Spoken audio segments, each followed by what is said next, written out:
केंद्रीय मंत्री नारायण राणे के एक बयान पर आज महाराष्ट्र में सियासी भूचाल आ गया। सीएम उद्धव ठाकरे पर विवादित बयान देने के मामले में अब से करीब 1 घंटे पहले महाराष्ट्र पुलिस ने नारायण राणे को गिरफ्तार कर लिया।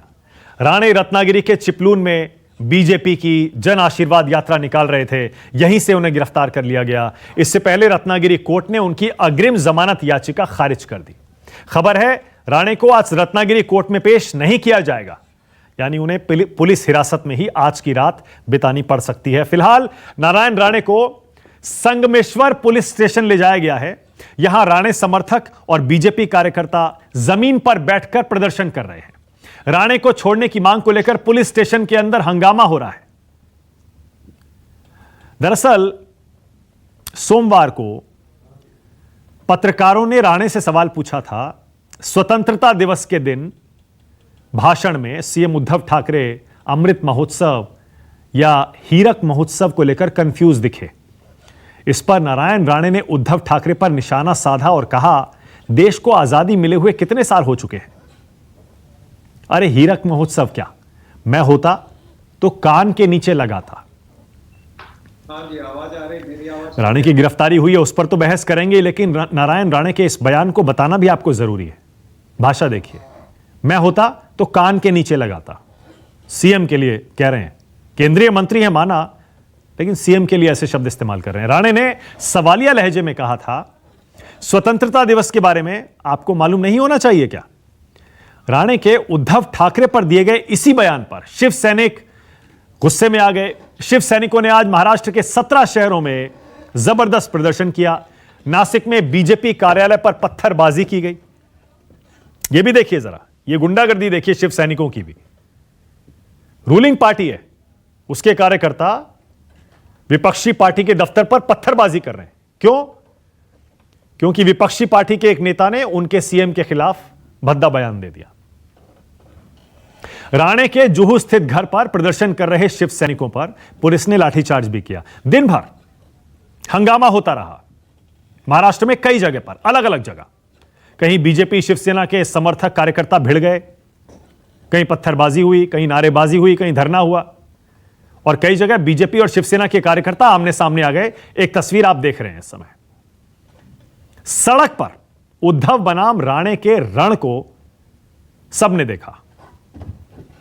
इस बीच नारायण राणे के खिलाफ राज्य में 3 एफआईआर दर्ज कर दी गई हैं। केंद्रीय एमएसएमई मंत्री नारायण राणे के खिलाफ पुणे, रायगढ़, नासिक में एफआईआर दर्ज हैं। पुणे और नासिक पुलिस ने उनकी गिरफ्तारी के लिए वारंट भी जारी कर दिया था। महाराष्ट्र पुलिस की इस तेजी पर बीजेपी ने सवाल उठाए। पूर्व सीएम देवेंद्र फडणवीस ने आरोप लगाया, महाराष्ट्र पुलिस पर सरकार का दबाव है। उन्होंने महाराष्ट्र में हुई हिंसा को राज्य प्रायोजित हिंसा करार दिया और आरोप लगाया, यह पुलिस जीवी सरकार है। क्या कहा पूर्व सीएम फडणवीस ने, जरा सुनिए। इस प्रकार से पुलिस का बल इस्तेमाल करते हुए राणे जी की यात्रा को रोकने का प्रयास किया जा रहा है। अव्वल तो कानूनन पुलिस उन्हें अरेस्ट नहीं कर सकती, पर महाराष्ट्र में आजकल कानून का राज नहीं दिखता। गैर कानूनी ढंग से अगर उन्हें अरेस्ट किया गया तब भी जन आशीर्वाद यात्रा चलेगी। ये सरकार एक प्रकार से पुलिस जीवी सरकार है। इस प्रकार का आज चित्र हमको दिखाई पड़ता है, और ये सारी कार्रवाई जो गैर कानूनी कार्रवाई चल रही है, इस गैर कानूनी कार्रवाई का हम निषेध करते हैं। यानी मोदी के मंत्री के एक बयान पर महाराष्ट्र की सड़कों पर दिन भर हंगामा चला। दोपहर बाद केंद्रीय मंत्री की गिरफ्तारी के बाद सियासत और गरमाने की आशंका है। खबर है बीजेपी नेता और पूर्व मंत्री विनोद तावड़े राज्यपाल भगत सिंह कोश्यारी से मिलने जा रहे हैं। यानी यह मामला थमा नहीं है, अभी और गर्म होगा, क्योंकि अभी नारायण राणे पुलिस हिरासत में है। राष्ट्र की बात में हमारा आज का सवाल, मुद्दा यही है, उद्धव को थप्पड़ या थप्पड़ मारने की धमकी, मोदी का मंत्री गिरफ्तार, कौन सही कौन गलत, इसी पर होगी आज बहस। उद्धव वर्सेस राणे में क्यों घिर गया महाराष्ट्र। आज मेरे साथ राष्ट्र की बात में बीजेपी से राज्यसभा सांसद जफर इस्लाम आपकी टीवी स्क्रीन पर आ रहे हैं। मेरे साथ कांग्रेस से चरणजीत सिंह सापरा हैं, महेश चव्हाण हैं, और भास्कर जाधव भी आ गए हैं और आशुतोष है सीनियर जर्नलिस्ट। आप सभी का स्वागत है। जफर इस्लाम, आपसे शुरू कर रहा हूं।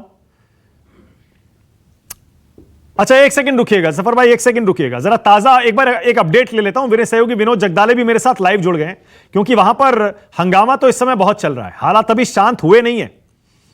विनोद, क्या खबर है? विनोद, पहले तो यह बताइए कि आज की रात नारायण राणे को पुलिस हिरासत में बितानी पड़ेगी विनोद, और इस समय क्या हो रहा है?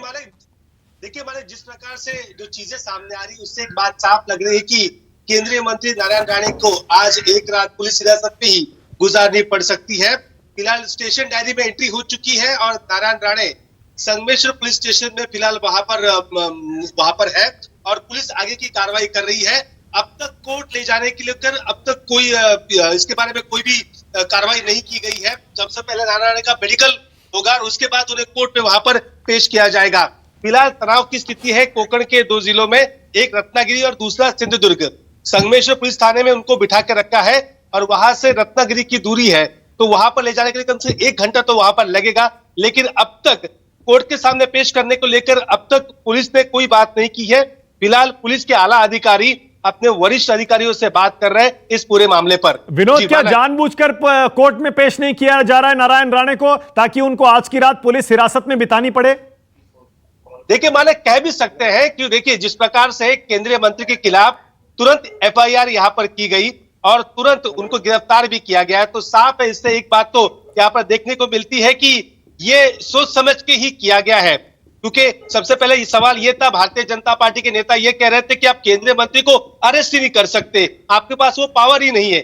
लेकिन रात में कल रात में सभी चीजें तय की गई, लॉ जुडिशरी से भी जानकारी ली गई और उसके बाद ही एफआईआर की एक प्रोसेस शुरू हुई और उसके बाद केंद्रीय मंत्री की गिरफ्तारी हुई। क्योंकि नारायण राणे जिस लहजे में बात करते हैं, जिस लहजे में आरोप करते हैं, टीका टिप्पणी करते हैं, उसी लहजे में उनको जवाब दो, लेकिन वो जवाब बातों से नहीं तो कार्रवाई से दो। यही उद्धव ठाकरे सरकार ने दिखा दिया है कि आप अगर ऐसा करोगे तो हम उसका जवाब ऐसे देंगे। ओके विनोद, एक बार जरा फिर से मेरे दर्शकों को बता दीजिए विनोद, नारायण राणे ने वो कौन सा बयान दिया था जिस पर यह सारा हंगामा हो रहा है, और ये कौन कौन सी धाराओं में एफआईआर दर्ज की गई है? देखिए, नारायण राणे का जो बयान है, वो बयान कल उन्होंने बात कही थी कि देश के स्वतंत्रता, उद्धव ठाकरे भाषण दे रहे थे मुख्यमंत्री के तौर पर एक जगह, तो उन्होंने पूछा कौन सा था वो स्वतंत्रता दिन, कितना, मतलब 75वां था क्या? यही बात को लेकर नारायण राणे ने कहा कि इस प्रकार महाराष्ट्र के मुख्यमंत्री हो, मुख्यमंत्री को अगर पता ही नहीं कि कौन सा स्वतंत्रता दिवस है और मैं अगर उस जगह होता तो मैं एक चाटा जड़ देता था। इस प्रकार की भाषा का उपयोग उन्होंने किया है। इससे पहले चिपलू में जब बाढ़ आई थी तब नारायण राणे वहां पर गए थे, तभी भी इसी प्रकार की कुछ अलग भाषा का इस्तेमाल उनकी तरफ से हुआ था। आईटी एक्ट के तहत ये वायरल क्लिप हुई, उसके बाद आईटी एक्ट के विविध धाराओं के तहत मामले दर्ज किए गए। नासिक में मामला दर्ज हो चुका है, महाड़ में मामला दर्ज हो चुका है, ऐसी जगहों पर मामले दर्ज हो चुके हैं और शिव सैनिकों ने फिर रास्ते पर उतर कर इस प्रकार की जो भारतीय जनता पार्टी के ऑफिसर्स पर हंगामा करना हो, स्याही फेंकना हो या तोड़फोड़ करना हो, एक सीरीज की शुरुआत यहाँ पर आज सुबह से हमको देखने को मिली है। और ये कब होता है? ये जब होता है, ये सब तैयारी के साथ ही हुआ है, ये कह सकते हैं। हाँ, बिल्कुल सही है। और नारायण राणे और उद्धव ठाकरे या ठाकरे परिवार की दोस्ती, दुश्मनी, दोस्ती हम सबको याद है।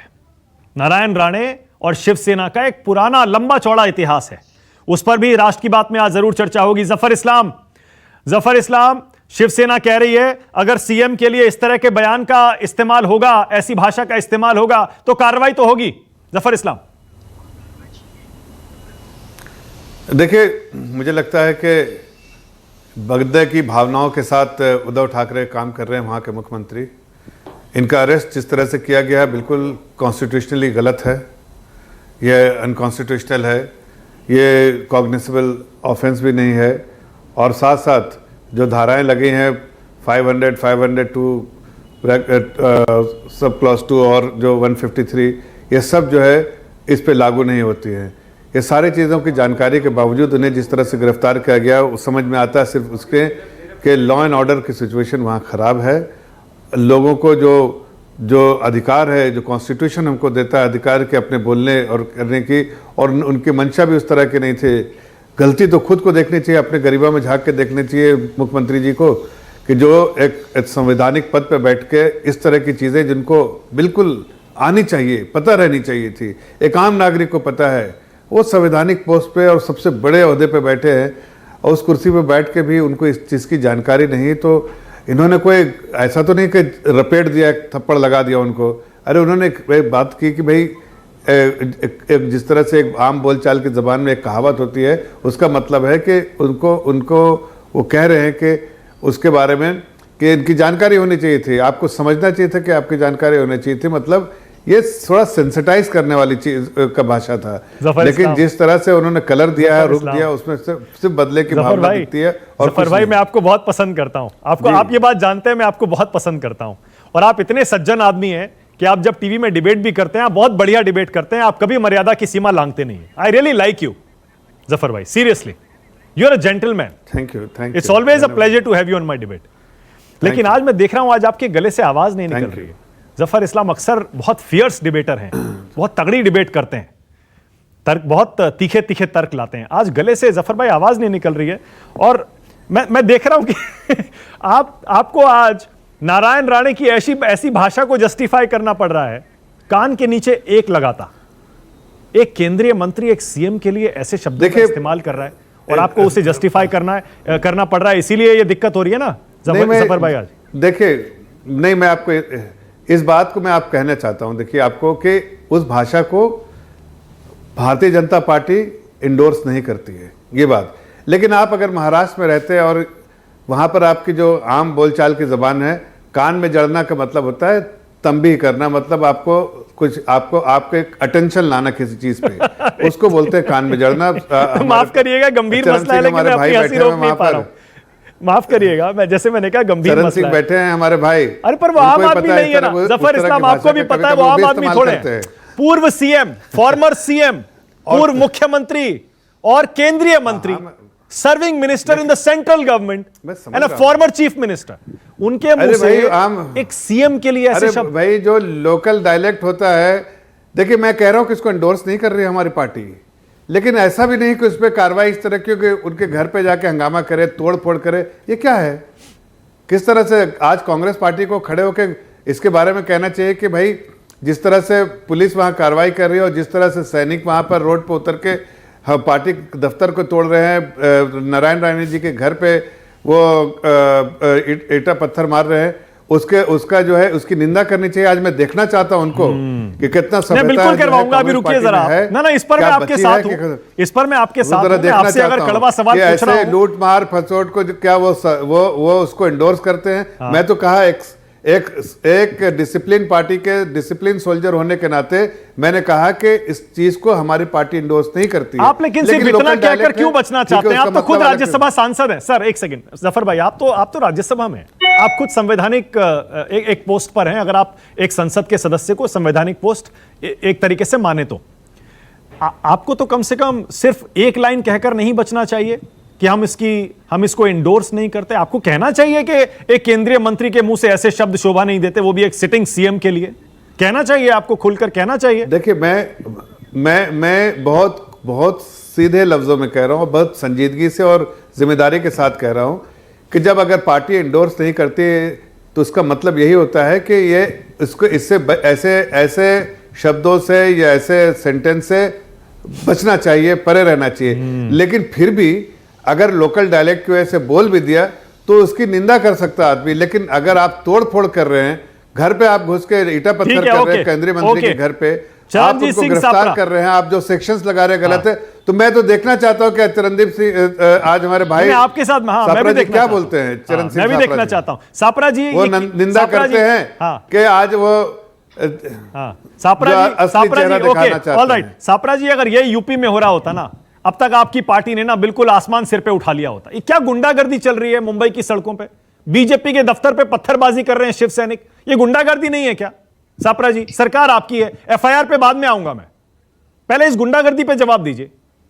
देखिए मानव जी, भारतीय जनता पार्टी आज कैच 22 सिचुएशन में आ गई है। जिस तरह से आपने देखा कि हमारे भाई जो बीजेपी के प्रवक्ता है किस तरह से बच के बोल रहे, इसी तरह से देवेंद्र फडणवीस भी आज बोले हैं। उन्होंने क्या कहा कि हम नारायण राणे के वक्तव्य के साथ नहीं है, लेकिन हम नारायण राणे के साथ में हैं। अब इसका क्या मतलब होता है? आप है भी और नहीं भी है।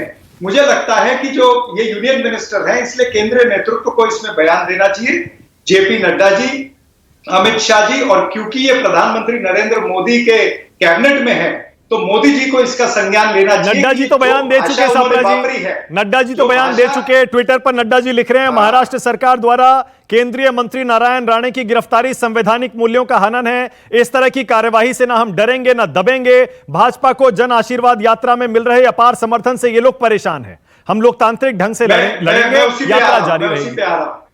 नहीं, नड्डा साहब ने इस पे उत्तर नहीं दिया कि इस तरह की भाषा केंद्रीय मंत्री को या एक राज्यसभा के आप भी सदस्य तो को सड़कों पर चल रही गुंडागर्दी पर नहीं बोल रहे। सवाल मैंने पूछा, सड़कों पर गुंडागर्दी क्यों? मैं उस पे आ रहा हूं।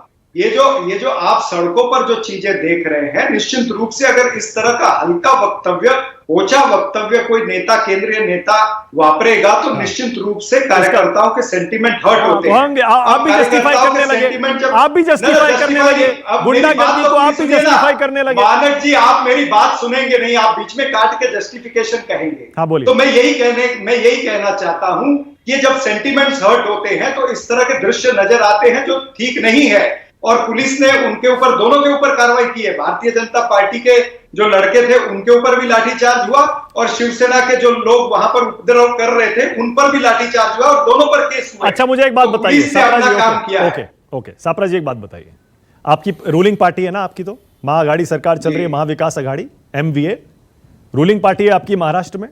विपक्षी पार्टी, उसके दफ्तर पर अगर रूलिंग पार्टी के कार्यकर्ता जाकर पत्थर फेंकेंगे, इसे आप क्या कहते हैं? क्या ये गुंडागर्दी है या नहीं है? देखिए, मैं आपको बताऊं कि ये भावनात्मक मुद्दा है। जिस तरह से उद्धव ठाकरे के ऊपर हल्की बात कही गई है तो उनके कार्यकर्ताओं के सेंटिमेंट हर्ट हुए हैं। ये शिवसेना ने उसके ऊपर वक्तव्य करना चाहिए। आप कांग्रेस पार्टी से पूछेंगे तो मेरे ख्याल से ये कहीं ना कहीं उचित नहीं होगा। अरे सवाल ये है कि जो गलत को गलत तो कह दीजिए, गलत को गलत तो कह दीजिए। अब मैंने तो कहा कि पुलिस ने दोनों पर कार्रवाई करी है, कानून अपना काम कर रहा है, दोनों पर कार्रवाई हो रही है। लेकिन ये कहा लिखा है कि केंद्रीय नेतृत्व ने इस तरह के हल्की भाषा बोलनी चाहिए। हाँ, ठीक है, नहीं वो तो ठीक। देखिए, जो भाषा है उस पर तो मैं हूं, और मैंने जफर इस्लाम से अभी इसीलिए उस पर सारे सवाल किए। अब ये और बता दीजिए, क्या आप वाकई ये मानते हैं, आप तो इंटॉलरेंस हमेशा कहते हैं ना, देश में इंटॉलरेंस बढ़ रही है, ये इंटॉलरेंस नहीं है क्या? अगर उद्धव ठाकरे पर कोई बयान दे दिया किसी मंत्री ने तो सीधे FIR करके पुलिस उठा के ले जाएगी केंद्रीय मंत्री को। देखिए, पुलिस उठा के इसलिए लेकर के गई है मानव जी, क्योंकि रत्नागिरी की कोर्ट के अंदर एंटीसिपेटरी बेल जो है वो कैंसल हुई है। ये पुलिस की प्रक्रिया है, भारत के संविधान की प्रक्रिया है। संवैधानिक प्रक्रिया के तहत जब एंटीसिपेटरी बेल कैंसल होती है तो निश्चित रूप से जिस व्यक्ति पे FIR हुआ हो उसको अरेस्ट किया जाता है। अच्छा, मतलब अगर एंटीसिपेटरी बेल के लिए अप्लाई नहीं करते नारायण राणे तो पुलिस अरेस्ट नहीं करती? नहीं, वो अगर और मगर की बात नहीं है। तो वही हो गया, चाची को मूछे होती तो चाचा कहलाती। अब चाची को मूछे नहीं है तो चाचा कैसे कहलाएगी? जो बात हुई है, जो वस्तु स्थिति, ना बचने की बात नहीं है, वस्तु स्थिति, जो आज की वस्तु स्थिति, अगर मगर में मत जाइए आप। अगर मगर में जाएंगे तो मैं बहुत अगर मगर बोलूंगा। तो आप ये कहिए कि वस्तु स्थिति ये है कि एंटीसिपेटरी बेल कैंसिल हुई, इसलिए पुलिस ने अरेस्ट किया है, और कानून के दायरे में हो रहा जो हो रहा है। महेश चौहान, बयान पर मत बोलिएगा, बयान पर मैं खूब जफर इस्लाम से सवाल कर चुका। पहले मुझे ये बताइए, क्या आप सहमत हैं इस गिरफ्तारी से और इस गुंडागर्दी से जो सड़क पर हो रही है? देखिए, पहली बात तो मैं ये रखना चाहूंगा कि जो भाजपा के प्रवक्ता जफर असलम जी जितने सज्जन है और जितनी सज्जनशीलता से वो अपनी बात रखते हैं, उसका अप्रिशिएशन आपने अभी किया इस शो पर। उतनी ही सज्जनशीलता अगर उनके मंत्री दिखाते तो ये सिचुएशन आज महाराष्ट्र में पैदा ही नहीं होती। तो अभी जब जफर इस्लाम जी और उनके बीजेपी ये इस बारे में सोचे कि ऐसे मंत्रियों की जो बेताल वक्तव्य होते हैं उन पे कैसे रोक लगाई जाए। दूसरी बात, ये जो नारायण राणे जी ने जो कहा वो मुख्यमंत्री का ही सिर्फ अपमान नहीं था, वो महाराष्ट्र की जनता का भी अपमान था। अभी वो जैसे गैर कानूनी है, वैसे ही अगर कोई रास्ते पे उतर आते हैं उनके समर्थक, वो भले जनता हो या उनके पार्टी के अपने लोग हो, वो भी गैर कानूनी है और उसके ऊपर पुलिस एक्शन ले रही है। पुलिस ने लाठीचार्ज किया है। आप आपकी टीवी के स्क्रीन पे देख रहे होंगे, पुलिस लाठीचार्ज कर रही है, पुलिस ने गिरफ्तारियां की है, पुलिस सिचुएशन कंट्रोल करने में जुड़ी हुई है। लेकिन ये लॉ एंड ऑर्डर की जो सिचुएशन पैदा हुई है, आप एक बात आप यहाँ समझने की कोशिश, ये जो अरेस्ट नारायण राणे जी को हुई है, वो ना सिर्फ उन्होंने जो मुख्यमंत्री के अगेंस्ट जो वक्तव्य किया, सिर्फ उसके लिए अरेस्ट की गई नहीं है, उसके वजह से महाराष्ट्र में लॉ एंड ऑर्डर की सिचुएशन बिगड़ न जाए, इसलिए उनको अरेस्ट की गई है। ये बात करते हैं आपके सामने रखना कैसी बात कर रहे हैं आप महेश चौहान, कैसी बात कर रहे हैं आप अगर ये गैर रूलिंग कानूनी पार्टी है, के प्रवक्ता होकर आप कैसी बात कर रहे हैं कि नारायण राणे के बयान के बाद लॉ एंड ऑर्डर सिचुएशन बिगड़ ना जाए इसलिए उनकी गिरफ्तारी। अरे जो लॉ एंड ऑर्डर सिचुएशन बिगाड़ रहे हैं उनको गिरफ्तार करिए ना, उन पर डंडे चलाइए, उनको उठाइए। मैंने उससे मानव जी उसके पहले ही मैंने कहा कि पुलिस आपके स्क्रीन पे देखिए, पुलिस जो लॉ एंड ऑर्डर की सिचुएशन हाथ में लेने की कोशिश कर रही है, उन्हें पुलिस लाठीचार्ज कर रही है, उन्हें पुलिस ने गिरफ्तार किया। ओके, जफर इस्लाम कुछ कहना चाह रहे थे, उसके बाद आशुतोष। ये ऐसा नहीं होता कि नारायण राणे जी मंत्री है इसके लिए उन पर कार्रवाई नहीं होगी और सिर्फ जो रास्ते पे उतर आएंगे उन पर कार्रवाई होगी। कार्रवाई तो कानूनी है, कानूनी कार्रवाई हो रही है। अगर बीजेपी या आपको ऐसा लगता है कि यह कानूनी कार्रवाई नहीं है, तो न्याय व्यवस्था पे आप विश्वास रखते होंगे। बीजेपी न्याय व्यवस्था, न्यायालय में जा सकते हैं, कोर्ट में जा सकते हैं। अगर ये गैर कानूनी है तो उनके खिलाफ वो कोर्ट में कभी जा सकते हैं। जफर इस्लाम, देखिए मैं सिर्फ जो सापरा जी का कमेंट मैं सुनना चाहता था, और एनसीपी का तो खैर कोई ज़्यादा ये वो आप जिधर चाहिए वो झुक जाते हैं, इसलिए उनका कोई ज़्यादा महत्व नहीं है। वो मतलब आप they can not stand on their own leg, उनको कोई ना कोई सहारा चाहिए। लेकिन मैं आज देखना चाहता था कि चरण सिंह सापरा जी, जिनके जो मुखिया है राहुल गांधी जी और सोनिया गांधी जी, बार बार नसीहत देते हैं, लोगों को बताते हैं, ये प्रीच करते रहते हैं कि कैसे देश में लोगों को बर्ताव करना चाहिए। आज उनको देखा उनकी सरकार ने क्या किया, जिसमें वो भागीदारी उनकी भी है, लेकिन एक भी निंदा का वर्ड नहीं आया उनके पास के केंद्रीय मंत्री को जिस तरह से लिया गया, अरेस्ट किया गया, जिस तरह से उनके साथ बर्ताव किया गया, जिस तरह से उनके घर पे पथराव हुआ।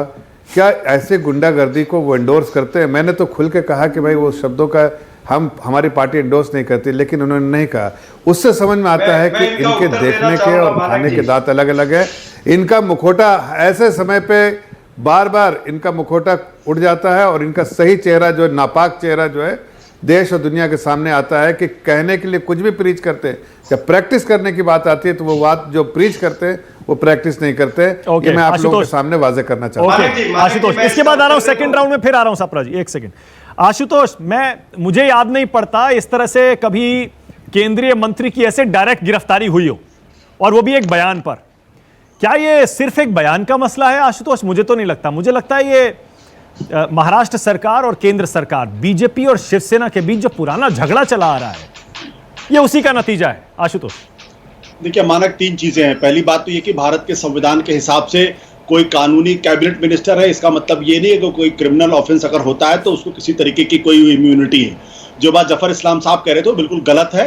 वो मेंबर ऑफ पार्लियामेंट है, इसलिए उनको सिविल मामलों में इम्यूनिटी तब मिलती है जबकि वो संसद चल रही थी, तब उनको गिरफ्तार नहीं किया जाता। सिविल और क्रिमिनल दोनों में अगर आपको क्रिमिनल मामला है, अगर आपको गिरफ्तार करना है तो आपको स्पीकर महोदय को या चेयरमैन महोदय को इन्फॉर्म करना पड़ता है, उनकी परमिशन लेनी पड़ती है। लेकिन अगर सेशन नहीं है तो अगर आपने क्रिमिनल ऑफेंस किया है तो आप पुलिस आपको गिरफ्तार कर सकती है। ये बात बिल्कुल गलत है, तो ये तथ्य स्पष्ट है। दूसरी बात यह है कि मैं एक बात जरूर कहना चाहूंगा कि जिस तरीके से वहां इस वक्त सड़कों पे गुंडागर्दी हो रही है, गलत है और इसकी निंदा होनी चाहिए। लेकिन एक दूसरा पहलू भी है कि जैसे आप बोगे वैसे ही आप काटोगे। आप 2015 की याद कर लीजिए, जब भारतीय जनता पार्टी की तरफ से दिल्ली पुलिस ने जितेंद्र सिंह तोमर नामक एक सिटिंग कैबिनेट मिनिस्टर को दिल्ली के अंदर गिरफ्तार किया था, और उस वक्त 30 पुलिस की गाड़ियां गई थी, और जिस तरीके से एक आतंकवादी को उठाया जाता है उस तरीके से उस जितेंद्र सिंह तोमर को उठाया गया।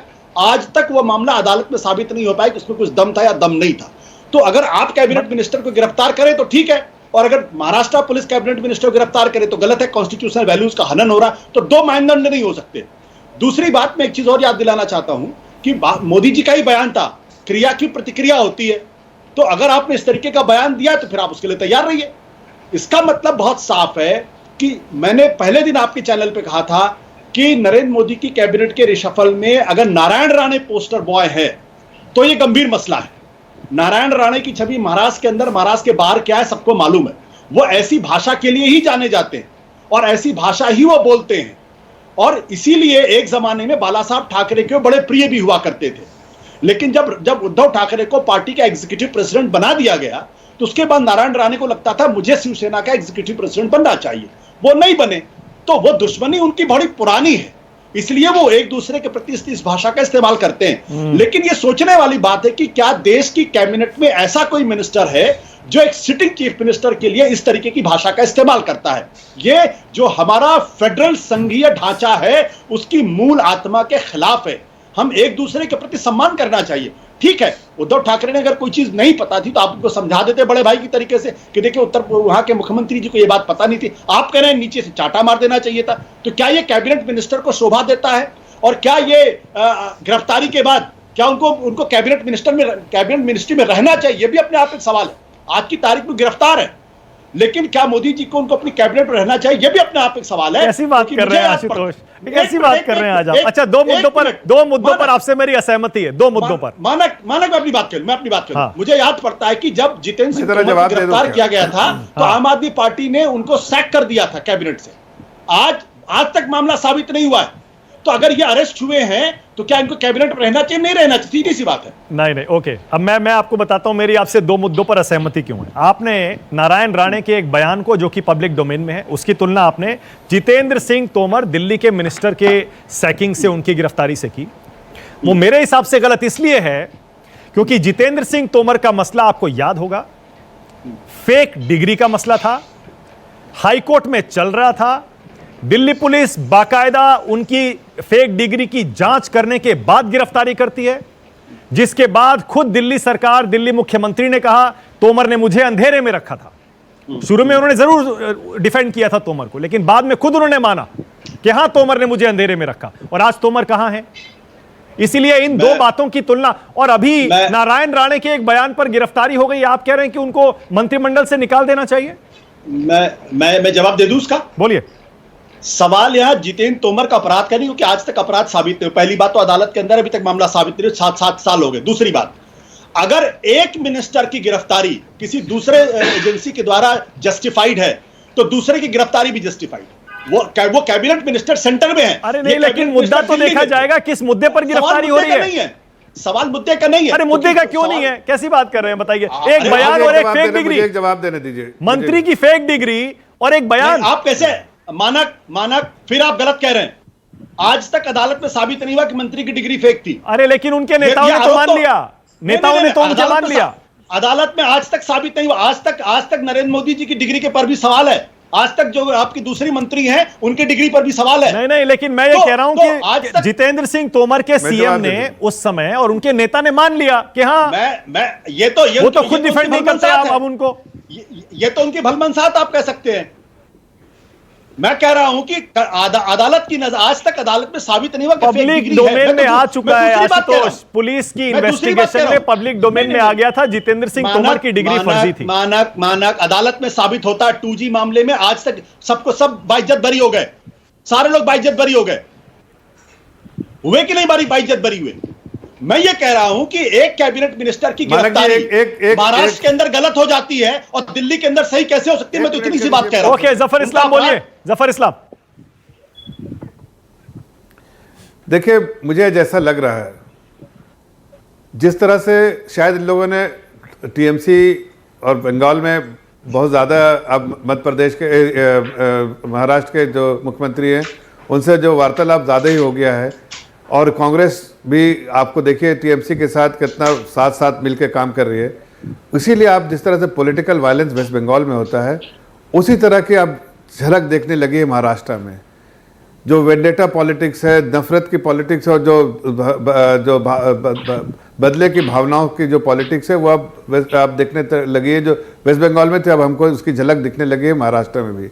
वरना देखिए, एक अगर आदमी कोई ऐसी बात कर लेता है जो लोकल, इसमें बहुत बुरा नहीं माना जाता, उसको समझा जाता है कि भाई ठीक है, बोल दिया। लेकिन उसके लिए आदमी गिरफ्तार करे, इस तरह घर में पथराव करे। अरे भाई, मैं तो कहा कि इसको इंडोर्स ना करते हुए भी कह रहा हूं कि आप निंदा तो कर दीजिए। जफर इस्लाम साहब, अरविंद केजरीवाल ने निंदा नहीं की थी, उनको कैबिनेट में सैक कर दिया था। आप निंदा कर दीजिए बस। मैं आपको अगर सुनाई दे रहा तो मैं ठीक से फिर से बोल देता हूं कि हमारी पार्टी ऐसे कोई अल्फाज पार्टी द्वारा चाहे किसी कार्यकर्ता मंत्री किसी ने बोला है उसको इंडोर्स नहीं करती है, लेकिन ये ऐसा भी मामला नहीं जिसमें गिरफ्तार कैबिनेट मिनिस्टर की गिरफ्तारी हो इस्लाम साहब इंडोर्स नहीं करना मतलब ही होता है कि उसको इसके साथ हम नहीं खड़े हैं। लेकिन किसी एक मंत्री कैबिनेट मंत्री के साथ सिर्फ बदले की भावना, और आप इतिहास देख लीजिए, नारायण राणे जी को जो जानता है नजदीक से वो सब जानते हैं कि वो बहुत ही सज्जन इंसान है और वो किसी से ऐसे बेतुकी बातें नहीं करते, बहुत कम बोलते हैं और अच्छे से जब भी मुखातिब होते हैं अच्छे से होते हैं। ऐसा नहीं कि किसी को इंसल्ट करते हैं, किसी को इस तरह की बात। लेकिन कभी कभी जब आदमी भाषा का इस्तेमाल करता है लोकल इसमें तो उस तरह की बात बोल देता है। उसमें ऐसी कौन सा तुल देने की जरूरत है कि आप गिरफ्तारी कर लीजिए। आप उसमें 503, 502, 500 और 153 का जो है वो सेक्शन लगा दिया उन पे। अरे भाई इस तरह की राजनीति क्यों, इतना बदले की भावना क्यों, इतना भारतीय जनता पार्टी के कार्यकर्ता और मंत्रियों से इतनी नफरत क्यों? इसलिए कि आज जो है कांग्रेस पार्टी और जो एमवीए जो है और जो सेना जो है सब बहुत कमजोर दिखने लगी है। यहाँ पर भारतीय जनता पार्टी का जनाधार बढ़ रहा है और यकीन मानिए मैं आपको बोल रहा हूँ, बड़ी जिम्मेदारी के साथ बोल रहा हूँ, जो किया है आज उन्होंने उससे भारतीय जनता पार्टी और मजबूत हो गई है। आप देखिए आशुतोष कुछ कह रहे हैं, बोलिए आशुतोष। इस पे जो आशीर्वाद जो प्रोग्राम में किस तरह से सपोर्ट कर रहा है हम लोगों को वो देखने लायक है। जफर साहब का मैं सम्मान करता हूं, लेकिन जफर साहब अभी राणे जी के बारे में जो बातचीत कर रहे थे उनका ध्यान दिलाना चाहूं। इंदौर में भी एक चूड़ी वाला था, उसको पिटाई हुई और उसी के ऊपर पॉस्को लगा के 9 धारा में कर दिया गया। उसकी भी निंदा कर दीजिए एक बार। आपकी सरकार वहां पे है तो 2 राज्य के अंदर अलग अलग कानून नहीं हो सकते जफर इस्लाम साहब, कि सिर्फ इसलिए क्योंकि वो शख्स जो है वो चूड़ी बेच रहा था और उसको पीटा गया, लव जिहाद का आरोप लगाया गया और गरीब आदमी था वो बेचारा डर के मारे अगर उसने अपना नाम बदल लिया तो ये कोई इतना बड़ा क्राइम हो गया और आपकी सरकार ने पॉस्को लगा दिया उसको। और कल राष्ट्र की बात में मैंने इसी मुद्दे को उठाकर इस पर डिबेट की थी। जफर इस्लाम कमेंट करिए इस पे, उसके बाद जा रहा हूं आगे। आपको चूड़ी वाले के प्रति दर्द नहीं है जफर इस्लाम साहब?